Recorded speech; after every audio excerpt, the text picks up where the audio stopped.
Samsung is bringing back a feature many thought was gone for good with the Galaxy S26 Ultra.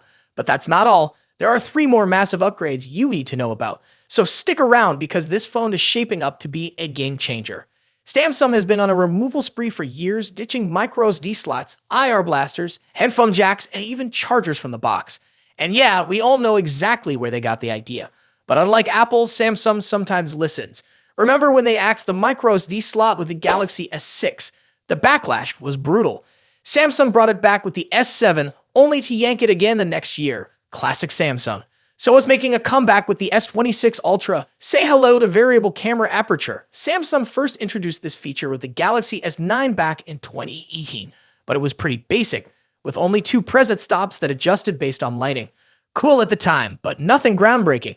Now Samsung is taking things to the next level. Instead of being locked into just 2 settings, the aperture will adjust smoothly, just like a professional camera lens. Why does this matter? Think of your camera lens like your eyes on a bright day. When there's too much sunlight, you squint or wear sunglasses. In low light, you open your eyes wider to see better. A variable aperture does the same thing for your phone's camera, automatically adjusting how much light enters to prevent overexposed or underexposed shots.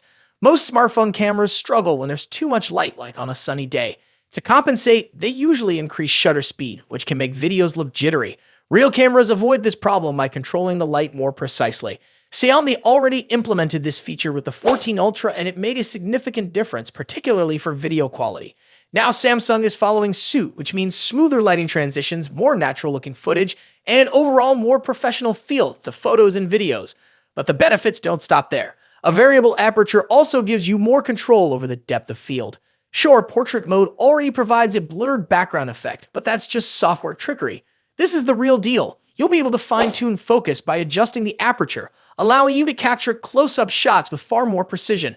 A narrower aperture lets you get closer to a subject before it goes out of focus, something unheard of in most smartphone cameras. If you're someone who just points and shoots, this might not seem like a big deal. But for photography enthusiasts who love manual controls, this is a total game changer, especially when paired with that beastly 200MP main camera. Speaking of bringing features back, let's talk about the S Pen. Samsung made a surprising move by removing Bluetooth functionality from the S25 Ultra's S Pen, sparking speculation that they were planning to phase it out completely. That downgrade felt like the beginning of the end for the beloved stylus. However, recent statements from Samsung's Vice President of Product Marketing confirm that the S Pen is here to stay. While there's no word yet on whether Bluetooth functionality will return with the S26 Ultra, at least we know the stylus itself isn't going anywhere.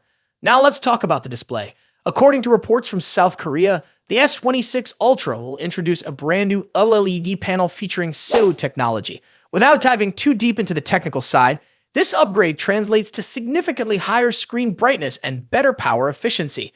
Rumors suggest the S26 Ultra will exceed 3,000 nits of brightness while consuming less power, which means improved outdoor visibility and better battery life all in one. And that's not all. The S26 Ultra is expected to bring even more major improvements beyond these already exciting upgrades. We're talking about a huge leap in telephoto camera performance, a significantly enhanced battery, and possibly more surprises that Samsung has yet to reveal. Samsung is making bold moves with the S26 Ultra, and this device could set a new standard for flagship smartphones. Whether it's the return of the variable aperture, potential improvements to the S Pen, or the stunning new OLED display, there's plenty to be excited about. But what do you think? Are these features enough to make you upgrade? Let me know in the comments, and if you're curious about even more upcoming features, click here to watch the next video. See you there.